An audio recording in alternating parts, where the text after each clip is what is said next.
on financial clarity. We asked ourselves, because we are part of the WhatsApp community, what kind of value do we give as we are starting the new year? How do we ensure that everyone who has taken time to apply subscribe as potential volunteer with FINGO has a value? Because the truth of the matter is that it's not everyone who is in the WhatsApp community that would definitely at the end of the day become a volunteer. We have tried to explain that in our previous webinar, and the reason is because we want to ensure that people have the right skills, and then that we have at least some level of information, like know your, like they said in banking, KYC, level of information about our volunteers, which is why we set up the mentorship program to be able to prepare intending volunteers on how to, to equip them the right skills and then prepare them for opportunities that will come up. So, but we felt that we also need to be giving value to those who are already part of the community, and that's the reason why we are doing this. So if we are here, on this webinar, there is a lot you're going to go home with, a lot of information, and we are all doing it all just for free. So this is coming to you on the platform of FINGO. FINGO is a consulting firm that is based in Abuja, empowering nonprofits and micro, small, medium enterprise companies to grow smarter. We offer some services. Our main focus is to ensure that we support our clients in delivering excellent services to their customers by providing automated and smarter providing platforms so that they can be able to perform the operations without focusing on the operational parts, while they focus on delivering their services. So what FINGO usually actually does is to empower our clients and take up some of their functions, some of the services that they are offering, some of the tasks that they are performing in order to offer their services. So exactly that's what we do. So we provide things around accounting services, especially we support also in audit. Then we provide trainings. If you go to our website, you will see a lot of services that FINGO offers. So I will not go into that because our previous webinar, we've talked so much about FINGO and what we do. So we'll just go straight to why we are here. So like Joshua said, what we are concentrating on today is, first is we are going to have an introduction. That introduction has already started. What this webinar is all about, and some reflections. So what do we mean by these reflections? We are going to reflect on 2025, right? Because like a vehicle has side mirror and a rear mirror. And the reason is because so I can be able to look at your back, what's coming behind, to be able to know how you drive or how you move forward. So for us to really plan for the future, we need to be able to reflect on what has happened in 2025. So that's why you're going to have some reflections. And I posted in the group that we should come with our writing materials, because we are not going to submit what you are writing, but you're going to write it and keep notes so that it can make meaning to you as we discuss and have this conversation. Then after that, we'll look at some basics around financial clarity. Then we'll look at assessing your finances. How do you assess or review your personal finances? Then we talk about setting smart financial goals. Then we'll take you through budgeting and planning, investment and growth. So because when we talk about budgeting and planning, we are going to also talk about how you allocate percentage or certain amount of your money into savings and investments. And then we are going to advise you on, secured investment out there that we can recommend that you can invest, right? Some of them you're already aware of, right? So what we're just doing here is that we don't provide investment services. That's not part of what we do in FINGO. But then we can be able to guide you to say, these and these, we think these are secured investments where you can put your funds, and this is the growth or return on investments you should be expecting. And then we talk about risk management, because once we talk about investments, there are some investments that are high risk, there are some that are medium risk, and there are some that are low risk. Okay, so we will share how you can manage those risks and ensure that you're not exposed. Then lastly, we'll talk about debt management. We are aware that a lot of people are into debts. So we will, especially if you are having debts, we are going to explain to you how you are going to come out of that debt and the strategy. There is a strategy. Actually, debt management is a science, right? So we are going to explain the strategy you can apply, which has been proven, how you can come out of debt, and then we give room for question and answer. So this is what we'll be covering today. I already posted this on the platform. While I was preparing this last night, I was so excited about some of the information we'll be sharing today. And then some of you that are here, I think you are going to have, not even I think, I want to assure you're going to have a very rewarding experience, on this webinar, because some of the things we are going to share with you, some of them, if you apply them, you'll be happy that you spent some time to join. Okay, so quickly on introduction. So please feel free to use the chat box if you have questions. I'm not seeing my chat box now because I'm sharing my screen, but at the end of the presentation, I'll go through the chat box and then I'll address some of the questions there. And then also, Joshua, you can pause me and read out some of the questions so that we'll attend to them.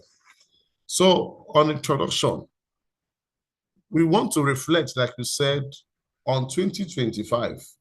Because before setting new goals for 2026, especially financial goals, we need to look at and review what has happened in 2025.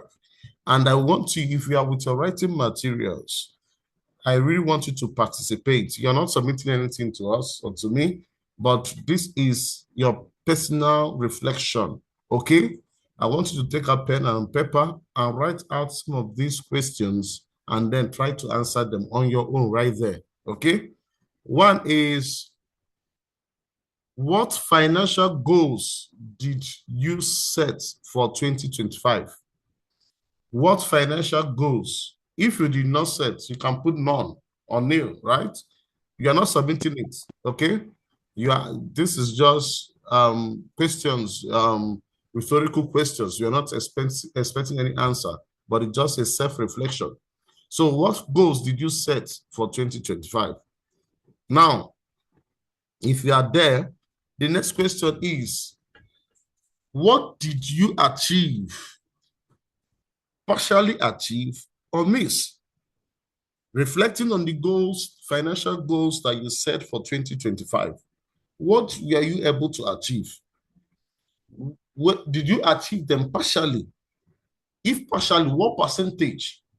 For instance, if in 2025 you told yourself, I'm going to make, for instance, 1 million naira, did you achieve it? If you achieved it partially, what percentage out of the 1 million did you achieve? 400,000, that is 40%. Did you achieve 700,000, that is 70%. So did you achieve them partially or did you miss out? Please write that. Is a self-reflection questions. No response needed, right? So thirdly, what worked well? If you achieved your financial goals for 2025, what actually worked well in terms of your income streams? That is your income channels, like your salaries, like your profits from business, what are your savings? What actually worked well, okay? Is it your savings habits? Is it because of how you saved? Is it because you increased your salaries or your income? Is it because your investments, you are disciplined in your investments? What actually worked well in 2025 that you think that as you enter 2026, you need to carry on those good habits? Okay? Then, lastly, what drained your finances unnecessarily? What drained your finances unnecessarily? Maybe family issues, maybe friends, night out with friends, unbridled spendings, unplanned expenditures. What are the things that drained your finances unnecessarily? Please note that you need this, because as we progress, you begin now to plan for your 2026. Okay, so you need this information. Some of them you need to drop them, like some of the bad habits that made you not to save or to invest, and some of them that you have good habits you may need to, things you may need to carry on as you progress in 2026. Okay, if you are there, let's move on. So let's now look at financial clarity, I beg your pardon, the basis of financial clarity. So what is financial clarity? Because of time, I would have want us to use the chat box, to put one or two comments. Can you do that? What do you understand by financial clarity? Anyone, just type it in the chat box. No answer is correct or no answer is wrong, okay? No answer is wrong. Whatever information you put is not incorrect. Please, let's participate. What do you understand by financial clarity? In your own terms, when you saw the advert or the publicity for this webinar, what did you understand, or what is your view on financial clarity?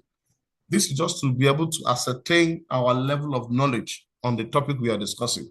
So if somebody mentions or talk about financial clarity, what do you understand? What does that mean to you? Please, let's feel free to use the chat box. Because of time, I will not wait for so long because we have a lot to cover today. Okay? Feel free to use the chat box. Okay, so financial clarity is having a clear, honest, complete understanding of your money. Let me repeat it again. When we talk about financial clarity, what we are saying is that we have a clear, we have an honest, and we have complete understanding of our resources, of our money. What do we mean? What do we mean by complete understanding of our resources? What we mean by this is that we know where the money comes from. We know where our money is going to. We know who we are owing. And we know what we own and what we are working towards. Let me explain that again. Financial clarity is you gaining a clear understanding, an honest understanding, and complete understanding. These three words are very, very important.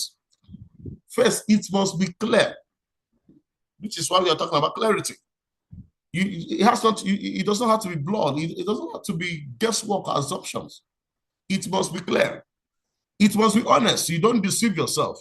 You can't tell yourself, this year, I'll be making, if not made 1 million, you say you'll be making 15 billion. You're not honest because you know you don't have the capacity. Okay? And it must be a complete understanding. Now, complete understanding of what? Of your resources, of your money. Where the money is coming from. You should be able to identify clearly and honestly where you are going to make money from. 2, you should be able to identify where that money you will make, where it will go. You should be able to identify who you are owing. Okay? All these, loan apps, who you are owing, what you own, who you are owing talks about your liabilities. What you own talks about your assets. When you take out what you own from what you owe, what you own, your assets from what you owe, what you are owing people, it's what defines your net worth. Net worth is how much you are valued as a person. If you own maybe a car, okay, and the money in the bank, for instance, and the value of the car and the money in the bank is 5 million, and you are owing people, maybe friends, or relations or all these loan apps, and you're owing them 2 million, your net worth, your value as a person is 3 million. So when we talk about financial clarity, what we are saying is that it should be clear our sources of income, how we intend to spend money in the course of the year, who we are owing currently, and what we currently have, and what we look towards achieving in the course of the year. And I think I've made that as simple as possible.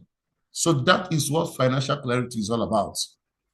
So in simple terms, you know your income, you understand your expenses, you are aware of your debts and obligation. You can see your savings and investments. Remember, take that one, you can see it. Don't put money where you cannot see it. All these investment platforms, you cannot see it.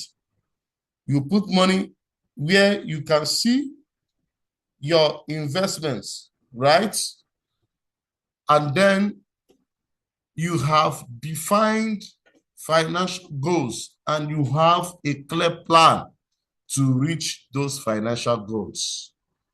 This is what we mean by financial clarity. I do think that everyone understands this now. It's important that we all understand this.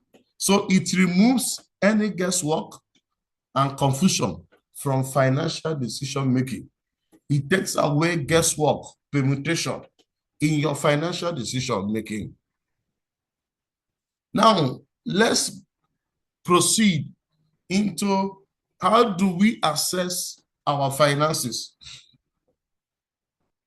How can I do a self-assessment of my finances? One is list all your income sources. List all your income sources. Anywhere you are expecting money, list them. No assumption. List all your income sources. Two, track your expenses for the next 30 days. Because we understand that tracking expenses can be difficult. Okay? So for the next 30 days, what you need to do is that, for instance, you can use your phone. Every phone has, notes, and there are some apps which we can recommend later that you can use to track your expenses. Okay, so for the next 30 days, track your expenses. Any money you are spending, you can use your phone to type recharge card 2,000. Okay, gift to my mom 10,000. Just track it so that you have understanding where your money is going. Okay, for the next 30 days. We are not saying you should do it just do it for the next 30 days so that you can be able to appreciate what you are about doing, so that it can help you build momentum as you progress in the course of the year. So third is that you write down the money you owe. Write down the money you owe. Who are you owing? Who performed service, or what goods did you purchase and you did not pay? Write down the money you owe. Then fourthly, identify savings and investments. From that, your income, identify how much you can save. Take notes. Anywhere we are talking about savings, we are talking about investments. Because you don't just say you are keeping money for savings. Every savings should be geared towards an investment. Otherwise, you are making the bank richer. Okay? So identify your savings. And let me say this, you don't save money because you have money to save. You save money because you are disciplined. Whether you are earning 10 billion or you are earning 1 naira, you can decide to save 10 kobo from your 1 naira, but then you can also decide to save nothing from your 10 billion. So identify your savings and your investments. Set clear, realistic financial goals. Your goals for 2026 must be clear. It must be realistic. Set it. No assumption, no ambiguity. Set your clear goals. What do you want to achieve?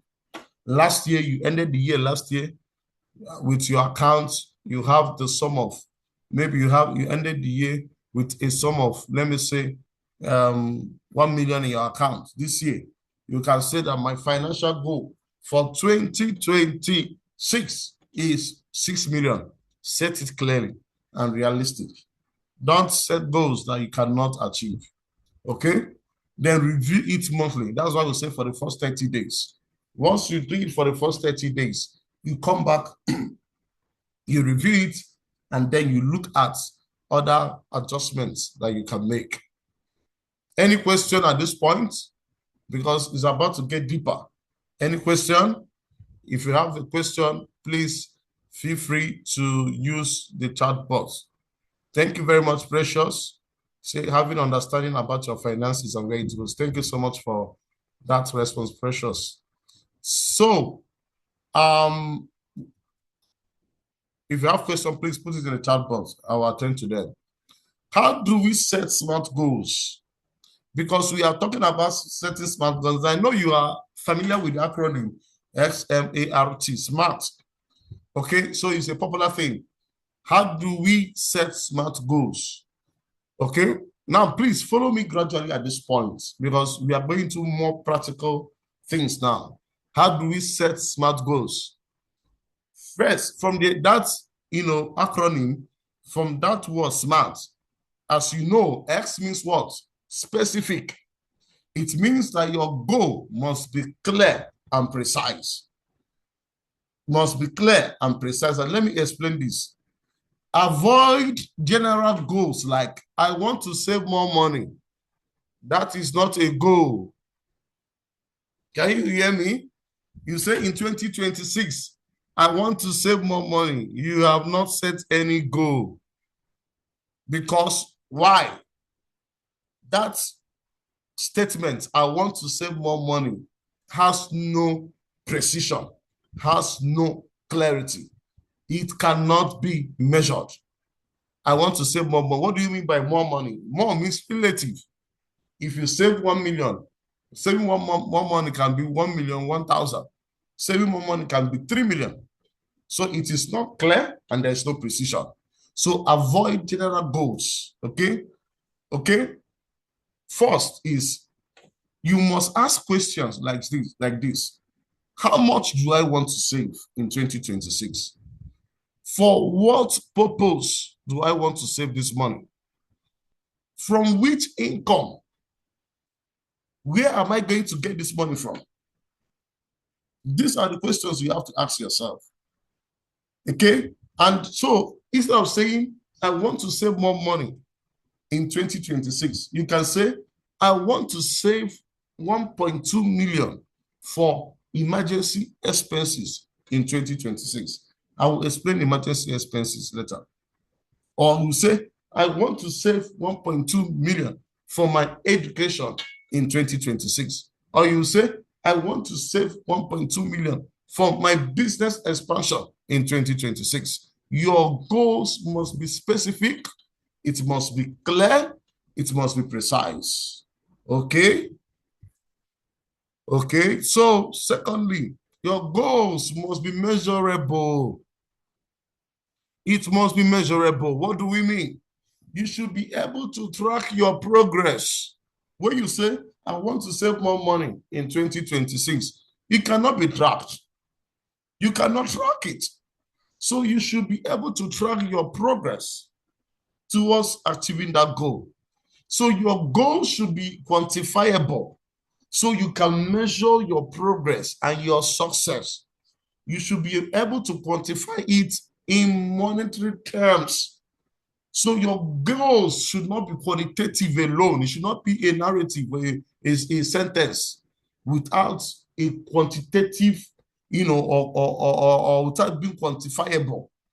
For instance, you can say, let me use another example. Don't set goals like, I want to reduce my expenses. It is not clear, it is not precise, and it is not measurable. But you can set goals like, I want to reduce my expenses by 50,000 naira. That 50,000 naira there has made that goal or that statement measurable, because at the end of the period, you will be able to measure whether you met 50,000 naira targets or not. So your goals must be measurable. It must be tracked. You must be able to measure the progress you are making. Do you get that? So your goals must be expressed or must be quantifiable. So when you do that, you'll be able to know when you're on track, and you will also be able to know when you need to make any adjustments. I hope you got that.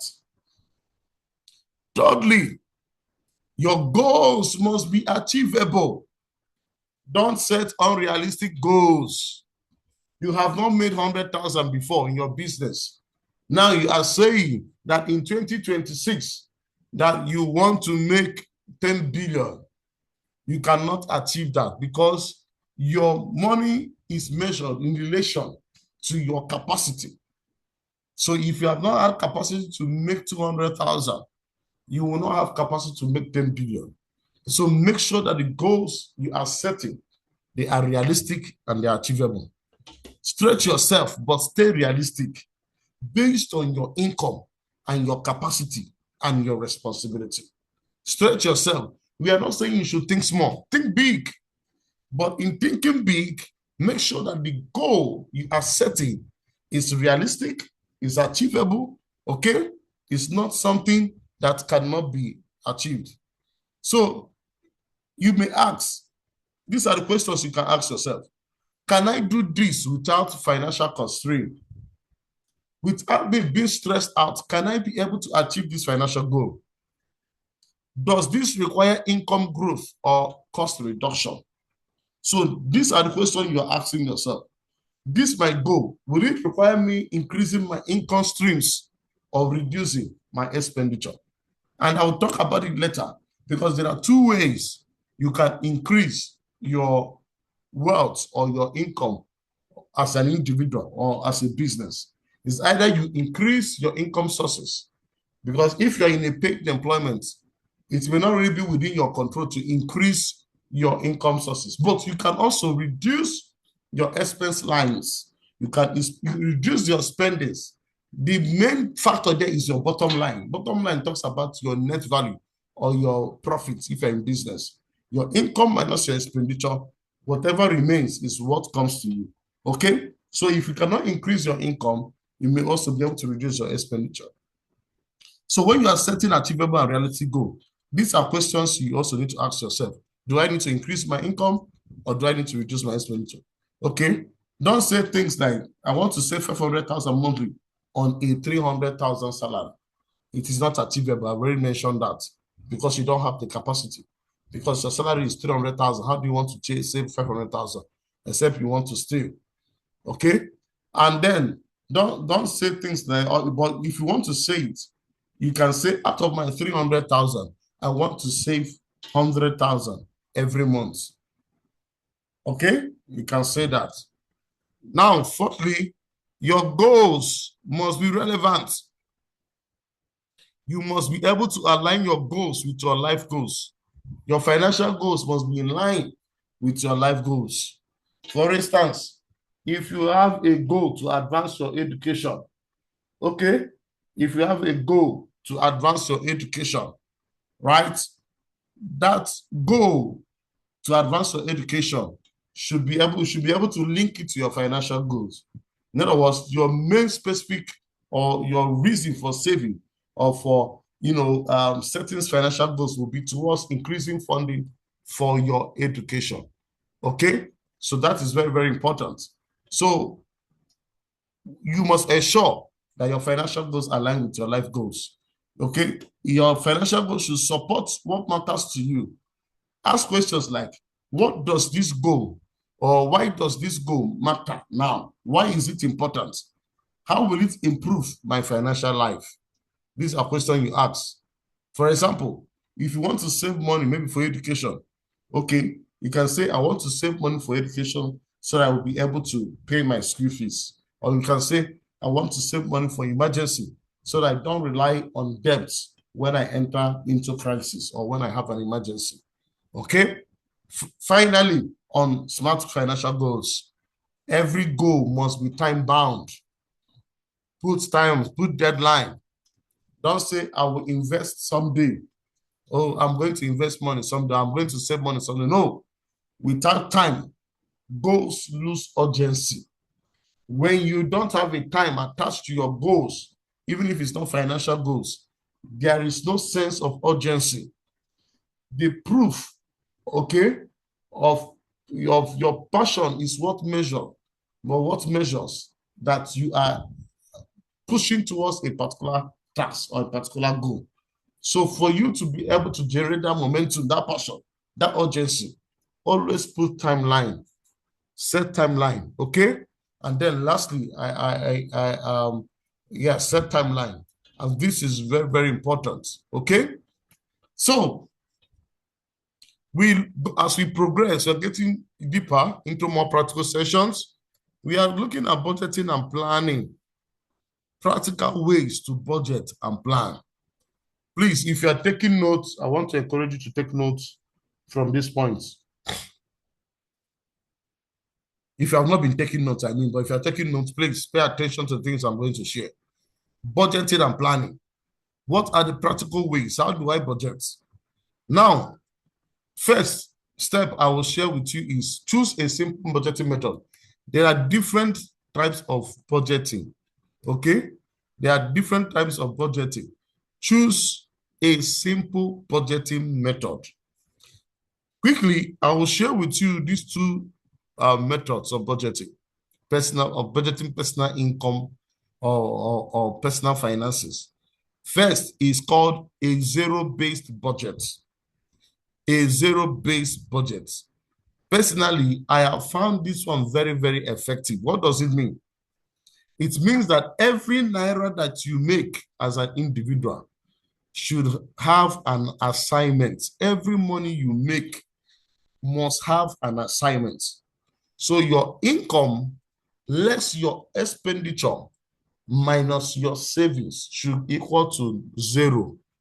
Meaning that every money that comes to you must have an income component, it must have an expenditure component, and it must have a savings component.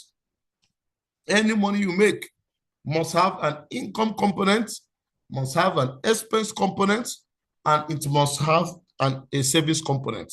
So that when you take out your expenditure from your income and your savings, you should have zero. Don't have any naira that is not assigned. Any money that comes to you must be assigned. For instance, you have an income, you make 300,000, you are working and they are paying you 300,000. You must be able to say, my rent is what? Maybe say 80,000. My transport is 30,000. That is 110,000. My food will be 50,000. That is 160,000. Okay? Then you will now say, I will take out 60,000 for savings. That is 220,000. Then you now say, I will take out 40,000 for investment. That should give you 260,000. And then you will say, okay, I'm keeping 40,000 personal. So what we are saying here is zero-based budgeting is once you have an income that you're expecting, make sure you assign how you want to use the money. That assignment does not just include expenditures. It also includes your savings. It also includes your investments. This is a very, very effective way. Okay, it will help you to keep a very tight control on how you use your money. Second option or second type of simple budget method you can use is percentage budgets. This is a very, very flexible, and usually people that are on salaries or that are very busy, that don't have time to write all their expenditures, one after the other. They can use this. So what you can say is 50% of my salaries I'm putting on essentials.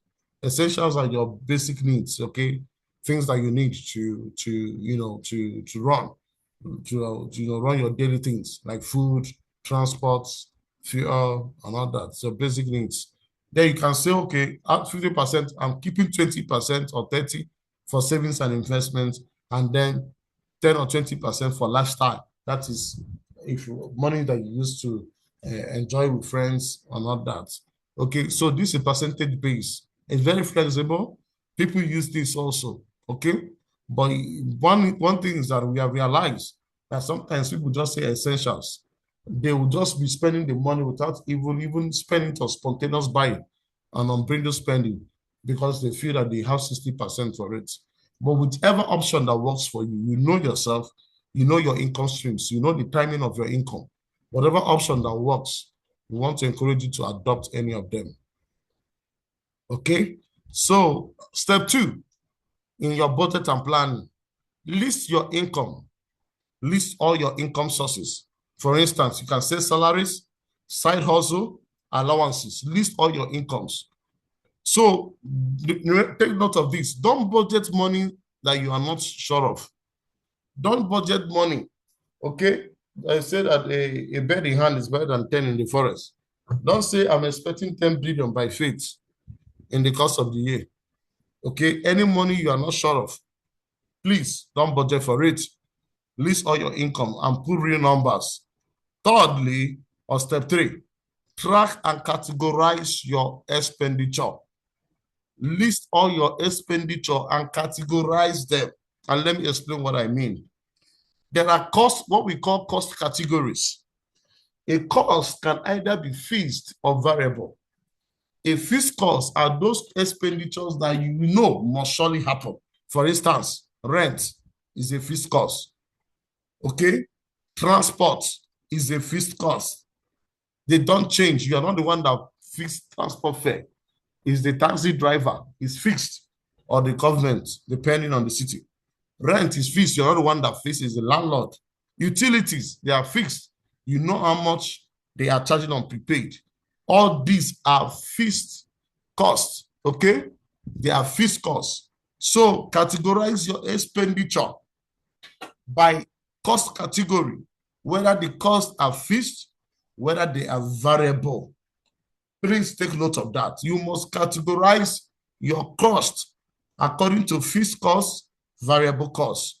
Fixed costs are those costs that are fixed, that are not within your control. You're not the one that set it, like your rent, your transport fare, your NEPA bills, or your power holding prepaid meter bills. You are not the one that fix it. But the variable costs are costs like food. For instance, instead of doing 3 square meal, you can decide to do 101. Eat in the morning, jump afternoon, and eat in the evening, 101. Okay? Because it's variable. You can actually move around, okay, around it. You can move around, you can make some adjustments. You can even decide to fast and eat once a day. They are variable. But rent, if you don't pay your rent, your landlord will push you out of your house. It's a fixed cost. Rent, transport, utilities like water, electricity are fixed costs. Variable costs like food, because you can decide to manage that. Data for your phone, airtime, they are variable costs. You can decide to cut how you use the data or not that. Okay? All those are variable costs. Okay? Subscriptions, they are variable costs. So it's very important that you, after you list your expenditures, I categorize those ones that are fixed and those ones that are variable. This is how you do personal budgeting and planning. Okay? We will still put this video out there after the session so that you can watch them again. Pay yourself first. Pay yourself first. Pay yourself first. Okay? What we mean by this is that you pay yourself first. Once you earn income, people don't understand this. That you are in paid employment does not mean you will not pay yourself. Please, if you are earning 100,000, pay yourself 20,000.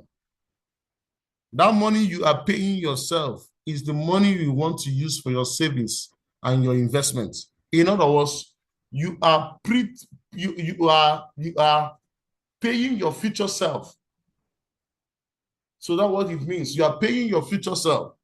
So have that mentality that once I make any money, the first thing I must do is to pay myself.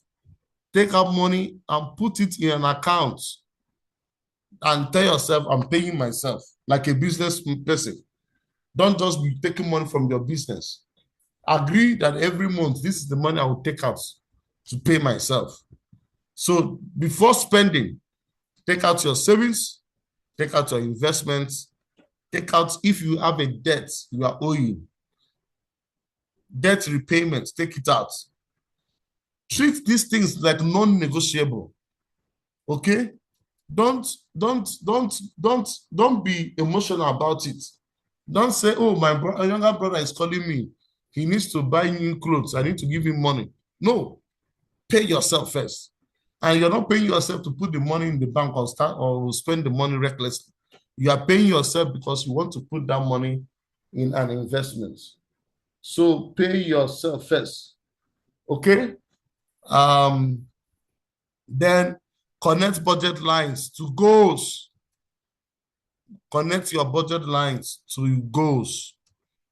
Okay? Every major goal should have its own budget line. Okay? Every major goal should have its budget line. If it is not in your budget, you should not spend that money. It should not happen. After you pay yourself, every other thing you want to do, there must be a line. Attach it. I realize that from my experience, for those that are accountants are worst personal finance managers. They manage for their companies, but when it comes to themselves, they are worst set of managers. Okay? Key to remember here, as I wrap up this particular topic, this particular particular plan, a budget tells you where to go instead of wondering where it went. A personal budget and planning tells you where your money should go instead of you wondering, oh, where did I put that money? And a budget is not what happens after you have spent the money. You now start saying, okay, I bought chocolates, I bought water, I purchased this. No, it is you telling your money where it should go rather than you wondering where your money went to. So we look at investments and growth. How do I grow my money? Because we've been talking about savings and investments. How can you grow your money? First is you need to start with the right foundation. Start with the right foundation. Before you focus on growth, make sure that some things are in place. First is that if you are having, especially if you're having a debt, okay, you are paying, before you start thinking of investments, make sure you have an emergency funds. Whether you have a debt or not, make sure you have an emergency funds. Emergency funds are the funds you set aside. Peradventure that something happens, that you can quickly use the money to come out of the crisis. What people do sometimes is that when they are saving and when they have financial goals, they will use all their money to do investments. And then there is a little crisis or emergency. They will now go and borrow. Meanwhile, the investment they made, they are making 20% from that investment.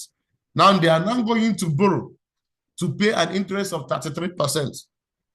Is that not foolishness? Because you are losing 13%. So before you, as you're starting the year, tell yourself every month, I'm taking 5% of my income as an emergency funds. This emergency fund is the right foundation to start. What we are saying is, any money I make, I'm setting some monies aside. These monies that I'm setting aside, I'm going to use it anytime I have an emergency. The emergency can be in any form. Maybe they will call you, maybe your relation is sick, or you have something you need to do that is very urgent, or your landlord gave you a quick notice. Always set an emergency fund.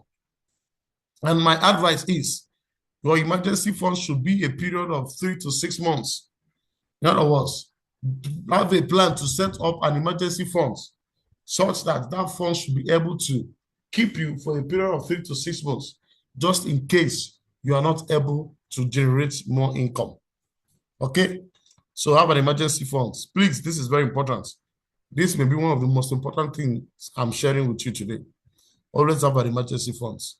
And now, if you have a high interest debt, okay, make sure it is not competing with your investments. Make sure that you have a plan. I will talk about it when we share in the next slide where I'm talking about debt management. Make sure you have a plan to pay off those high interest debts. Because if you are paying a debt of 33% and you made an investment that is paying you 20%, like I earlier said, you're already on deficit. So how do I grow my money and beyond? Set a clear investment goals. Clear investment goals. Ask the questions like, what am I investing for? You need to have a goal. We have shared about it in mind. And how long can I leave this money untouchable? If you have money that any small thing, you rush and touch it, you will not be able to achieve your goal. Remember, investments into money markets and capital markets, money markets especially, the impact is on compounding interest. Once you have monies that you don't usually run and touch, it compounds over time. So if you are setting investment goals, then every small time you are rushing there to take the money, you will realize you won't be able to achieve your goal. And then you need to ask yourself, how much risk can you tolerate? For instance, if you want to grow 2 million into 5 million in 5 years, and then how much risk can you tolerate? Okay, how much risk can you tolerate? I usually advise, be careful with all these high interest opportunities. It's better you put your money on secured investments like treasury bills, like commercial paper, like federal government bonds. Okay, make sure you invest money in medium and low risk, investments. If you are like me, I do what I call balancing funds. A greater percentage of my money goes into a low risk investments and a little percentage goes into high risk, so that even if I lose the high risk, the impact is very minimal. Okay, so thirdly, invest consistently. Invest consistently.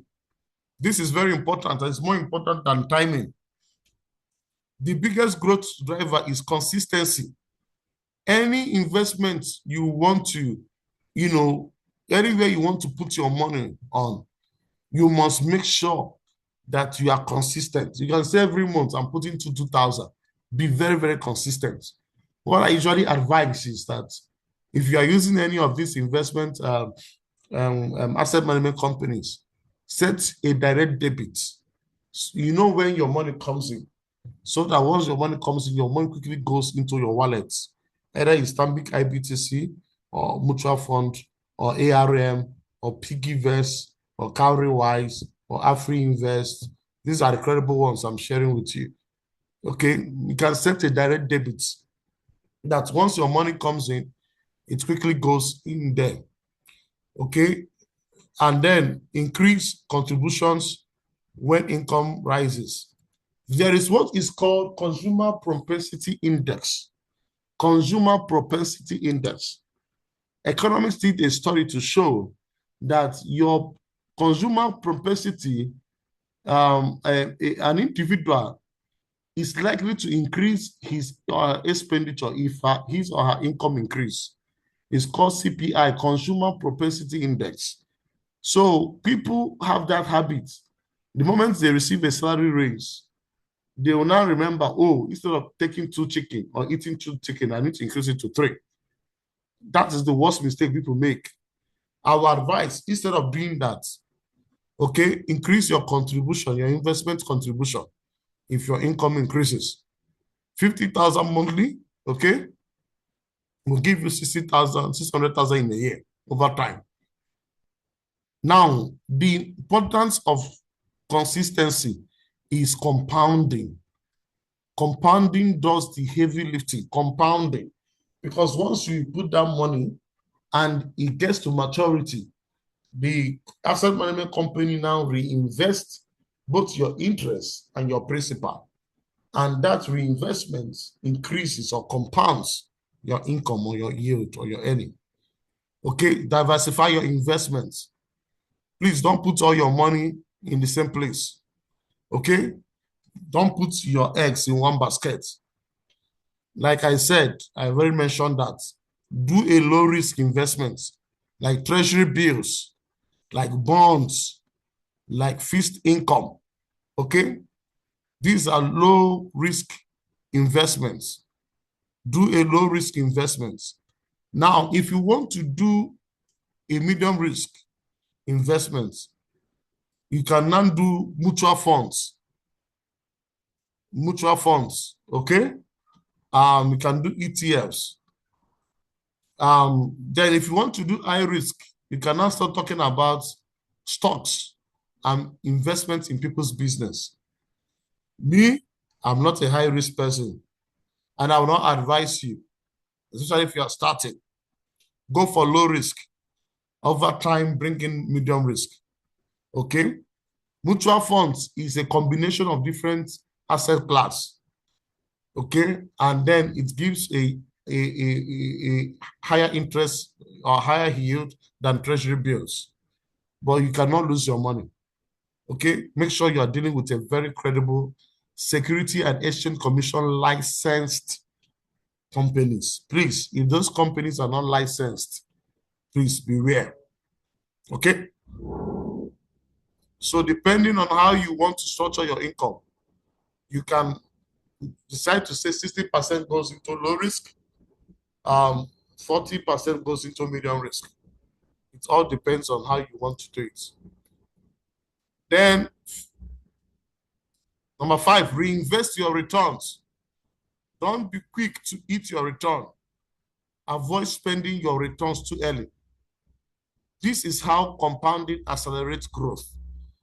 The joy of investing is in compounded yield.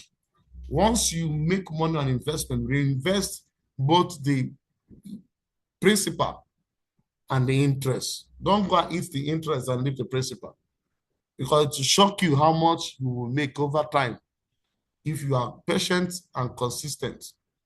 Okay? Then, number 6, increase your investment capacity. I said it, if your income increases, increase how much increase your investment amounts. How do you invest more? Learn more, like what we are talking about now, upskill to earn more. In our future webinar, we'll go into about this asset class, like treasury bills, bonds, to help you know how you can make short decisions. Start and expand a side income. But again, just to mention, we have a curriculum in our mentorship program. If you have not registered for the mentorship program, please go and register. It's starting first week of February, and it's just for 15,900, and it's going to last for 8 weeks. If you have not registered, please go and register. It's money back guarantee, because we are going to share some things. But most importantly, if you're an accountant and you're on this call, make sure you are there, because it's from there we are going to mentor you to be able to go for placements. Okay? So reduce your lifestyle inflation. Redirect bonuses with windfalls to investment. So monies you are not expecting, that's called windfall. Monies you are not expecting, put it in your investments. Don't go and subscribe, to Netflix, or start doing things that will increase your spending. Okay? So increase your investment. Any money that comes to you that you did not expect, put it in your investments. Okay? Then review and rebalance quarterly. Always review your investment every quarter, rebalance. And then lastly, protect your capital. Protect your capital. Check performance. Don't just put your money somewhere and you forget it once in a while.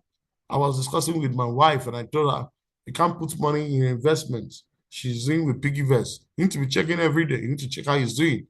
You need to check if everything is in order. You can't just put money somewhere and forget it. No. Always review your investment and protect your capital. Very, very important. Okay? Understand your investment before you go into it. Don't work on speculation. Avoid Ponzi schemes. All those quick money, avoid it. Okay? Be patient, but be consistent, and you'll see the benefits. How do you manage your risk? Investment comes with risk. So what is risk management?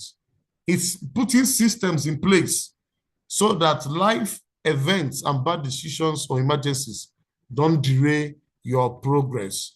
You must put system in place so that when things that you did not expect, emergencies happens, it does not make you to lose focus on your goal, investment goals. So how do you do that? Quickly. I've already talked about it. Build an emergency fund. I said it's one of the most important things I've shared. Build an emergency fund. Make sure any money that comes to you, you have a small percentage, no matter how small, you are setting aside. Okay, it will help you stabilize whether you are in debt or you are trying to grow your investments. Build an emergency fund. It protects your goals from unexpected expenditure. Okay, it keeps you liquid. Liquid is that it makes you have money and cash flow, and make sure it's accessible. Don't tie it to risky investments. Don't put it to an investment that you want to take and you will not be able to access it. Okay? And then, secondly, I've talked so much about emergency funds, so I will not spend much time on there. Secondly, separate goals from daily spending. Avoid missing funds. Separate goals from your daily spending. Don't have one bank account. Don't put your money in one bank account. You cannot say which one is investment or which one is savings. This one is emergency. This one is daily expenditure. Make sure you have multiple accounts. Banks like OPay, Money Points can easily help you to create those multiple accounts so that once you have an income, 100,000 comes to you, you take a percentage to a particular account. You know that account is for daily expenses. Then you take another one to emergency funds. You know that this one, I'm not touching it. Only when I have emergency. You take a particular one to savings and investment, which will usually be the account you have with platforms like PiggyVest, Cowrywise, AfriInvest, Stanbic, ARM, all those savings box. These are the monies you are setting there. Make sure you don't commingle your funds. Okay? So have clarity. Don't mix your funds. Label each account by purpose. Okay? Purpose-based personal finance management, okay, helps you to ensure you don't misuse your fund. So separate goals from daily spending. And I said how you can do this, having separate accounts. Control lifestyle inflation. What is lifestyle inflation? I've explained it. As income increases, you want to increase your spending. Control it, okay? Increase savings. Once your income increase how much you are saving and how much you are investing. Okay? Keep lifestyle upgrade intentional, not automatic. Keep your lifestyle upgrade intentional, not automatic.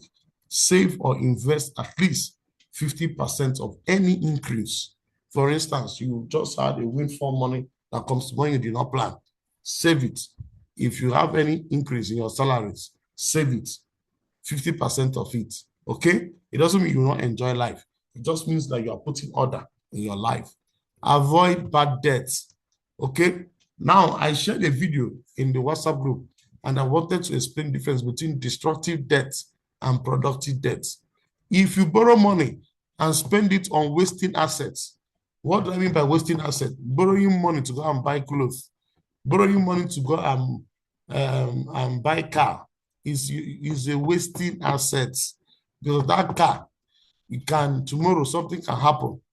Okay, even if you insure the car, and then your money, your debt will still be there.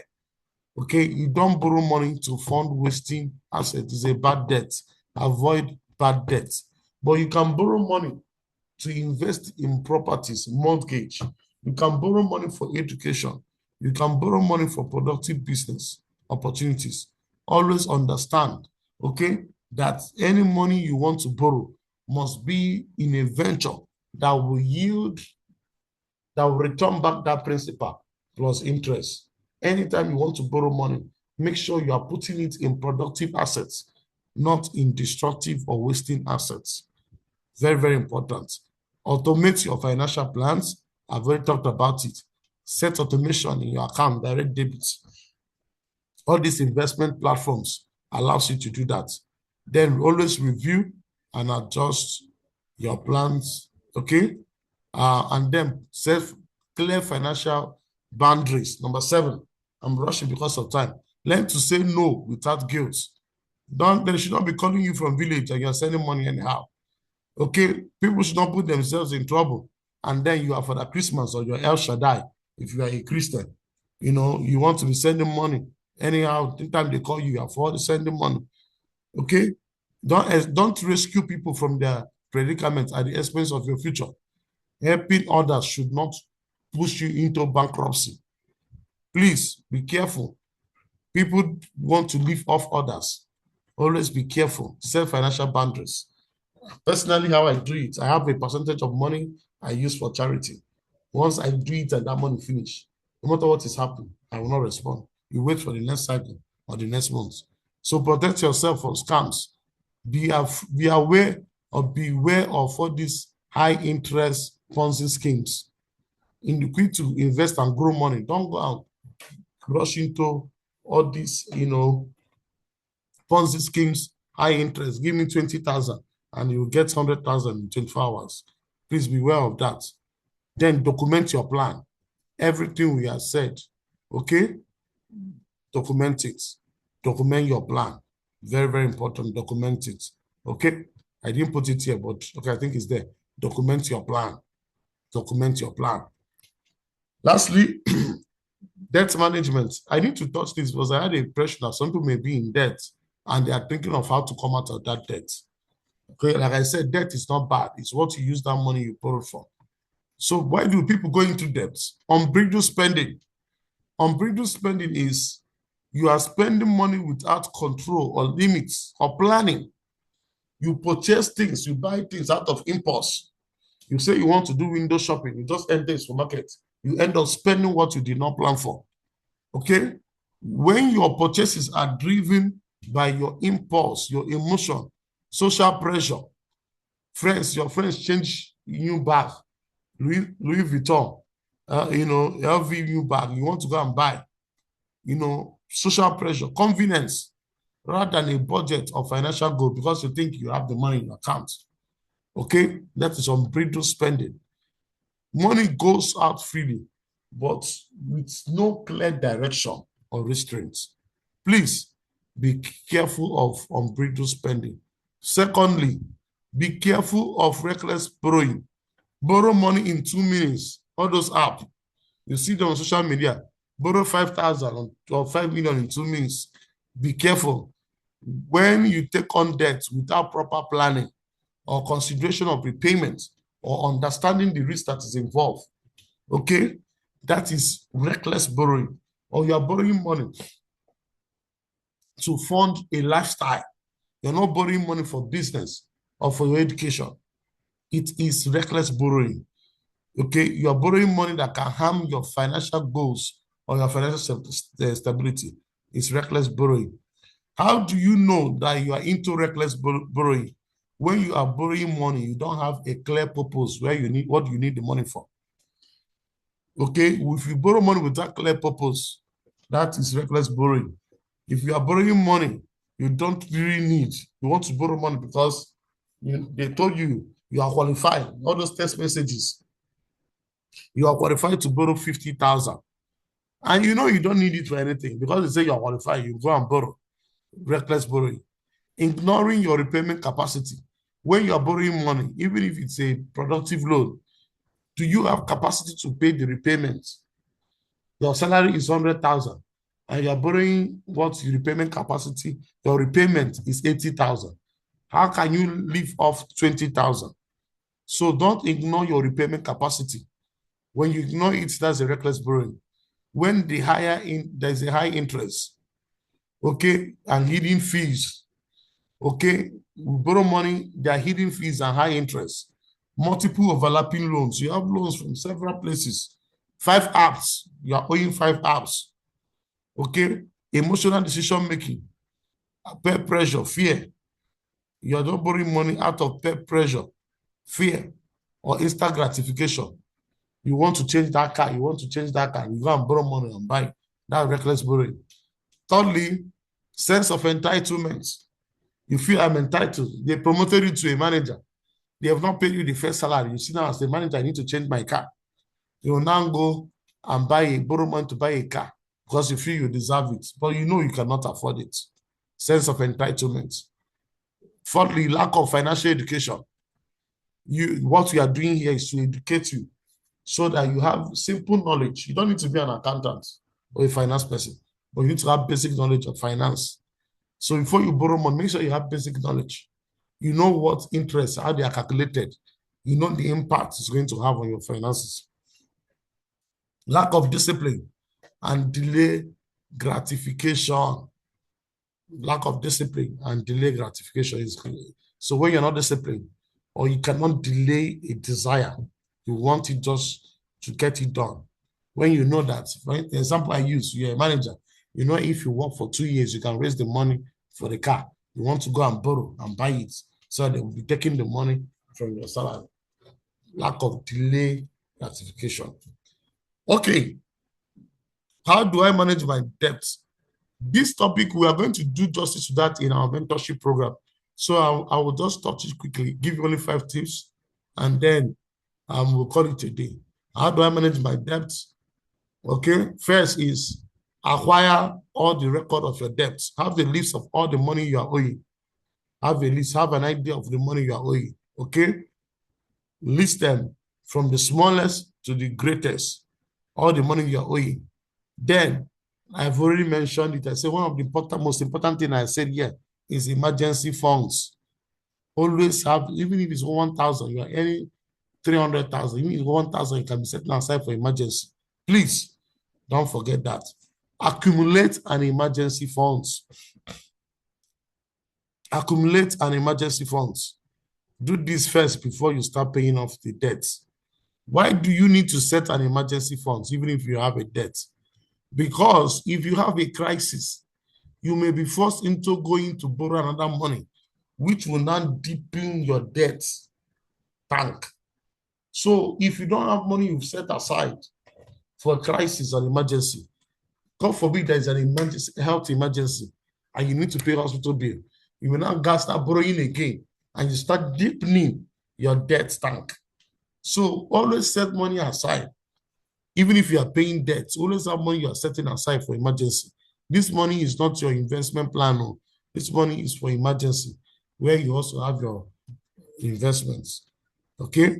But this emergency fund, you can put it in an investment you can easily withdraw. Don't put it in treasury bill. You cannot easily withdraw treasury bill. But you can put it in mutual fund because you can easily take out your mutual fund anytime. So, thirdly, apply debt management strategy. Quickly, I'll do justice to this when we get to our mentorship program. There are 3 debt management strategies. I'll just touch it just for the purpose of this. First is fixed interest method or avalanche method. Fixed interest method, what it says is that if you have debts you are paying, maybe you are owing 5 different loan companies, you say you should prioritize in paying those debts with highest interest. Why you keep paying, prioritize in paying those ones with highest interest. Why making minimum payments on the rest? That is if you are not allowed to hold off on the other minimum or other ones. Focus on paying off those debts with highest interest. The reason is that the highest interest brings or puts a lot of financial burden on you. So focus on, that is the fixed interest method or avalanche method. You focusing on paying off debts with highest interest. The goal here is to minimize total interest paid over time, okay, to reduce your financial burden. The second method is consolidation method. What this method is saying is, if you have, let me say 5 loans, okay, go and borrow money from one particular loan company and use that money to pay off the 5. Because when you borrow a lump sum like that, the interest is usually very low compared to those small ones. So when you use it to pay off the 5, you now know you have a consolidated loan. It simplifies your payments, repayments, and reduces the interest costs. Instead of having multiple loans scattered over the place, you have a single loan you are using to clear off all those small ones. This method is called consolidation method. And then lastly, the third is snowball method. What this method is saying is prioritize in paying off small debts you have 5 loans. Focus on paying off small ones that you can usually pay off. This loan is just to manage your psychology, okay? To help you, this particular method, I mean, is to manage your psychology and to help you to have a sense of quick win, have that sense of, oh, these loans are reducing. Some people just need that momentum, okay? They just need that, quick momentum, just that quick, psychological, or sense of winning, okay? That quick impact. They just need that to encourage them, okay? So these 3 methods, there is none that is perfect. It depends on your situation and depends on the things that you have. Either fixed interest method or consolidation method or snowball method. Any method works. It depends on your income streams and how you want to apply them. We will do a practical session in our mentorship program because we realize due to the number of loan apps, most of people are debt trapped. Okay, we'll show a practical steps on how you can come out of debt during our mentorship program. Then finally, ask for help. Most people, when they are in debt, they don't want to ask for help. Where they could have asked for help. Okay? Can you hear me? Can you hear me? Yes, I can hear you. Okay. Thank you. So you ask for help. So don't be shy. Don't be afraid of asking for help. Tell people that you trusted people, not people you will tell, and then tomorrow you will see your this thing on their status, WhatsApp status. Look for people you trust and ask for help.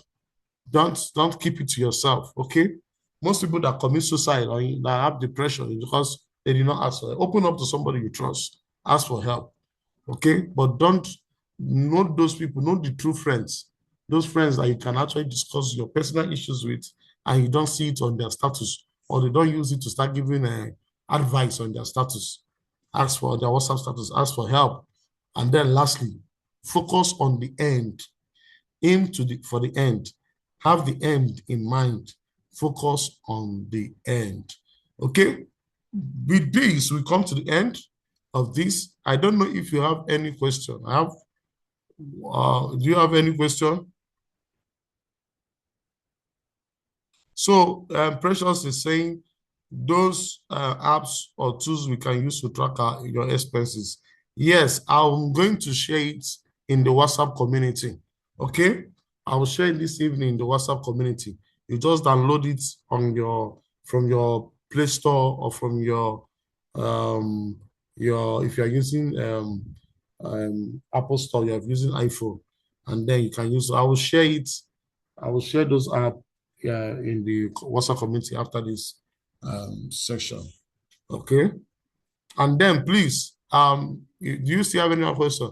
Please, I want to get a feedback in this community, in the WhatsApp community after this session. Whether we want a feedback, whether this webinar is useful, whether it's informative, it's something you want us to be doing often to help you manage your personal finances and to guide you. For in the WhatsApp community, we are going to go into detail of how you can, about treasury bill, different types of investment classes, treasury bill, bonds. You have one short module on that just to help people to understand how those things work. They are not complicated. Okay. We are going to share it. Thank you, Precious. So we are going to share that in our mentorship program. So if you have not registered for the mentorship program, I really, really want to encourage you. I think we have already offered an option. Reason why we don't want to make it free is because apart from the logistics and all that, we have facilitators we are also going to invite. Some of them we are still going to pay them, And apart from that, we are also going to, people don't take things serious if they don't pay money for it. They don't take it serious. If you have put money on this webinar, you'll see people will pay money and be serious. So it's only people that take their life serious that know the value of some of these things. So 15,900 is really nothing. So I really want to encourage you to register if you have not registered. Some people have already registered. But if you're on this webinar and you have not registered, please endeavor to register. It's going to be a lifetime experience that will change your life. We are starting in the month of February, and it's going to run for 8 weeks. And that's for cohort one, and it's only 15,900. We are going to share things, especially if you're an accountant, you don't have to miss this for anything, because we are going to train you on finance, then we'll now prepare you and guide you on how to secure opportunities, not just with Fingo, but with other companies, and then how to work on your CVs. Will help manage your entire recruitment process, help you prepare you. And then internally also, Fingo provides pro bono services to a lot of companies. Okay. So we also, from the mentorship program, those that are serious, that are committed, they are the ones that we are going to be sending on placements to support some of these organizations that subscribe for our pro bono services. So if you're on this call, I really want to encourage you to participate um, um, for this mentorship program, starting in first week of February, just 15,900. Uh, so, Joshua, you can put the link for the registration just in case you have someone here who is here to register. You can put it in the link, and then in the comments section, I mean, the link, put it on the comment section, and then you can also share it in the WhatsApp group, the link for registration, so that if you have not registered, you register. We are going to make this video available, and we'll share the link how you can access it, so that anytime you can go back and listen on some of the things. You shared a lot here, and then I tell you the truth, if you keep to this, you'll be shocked what will happen at the end of the year. So thank you very much, each and every one of you, for participating. I will look forward to seeing you in. I mean, this will be our last webinar before the mentorship program. We will still be having other webinars anyway, but this may be the last webinar before the mentorship program. So we will, please stay connected. We'll have a lot of things we'll be sharing in the WhatsApp community, but please join the mentorship program. We are going to, I said it's that if after the mentorship program you don't get value, we'll refund you the money. And that's just the truth, because we have a lot of value for that 8 weeks that will change your life. So thank you very much. I will talk to you some other time. Bye-bye, and have a good evening.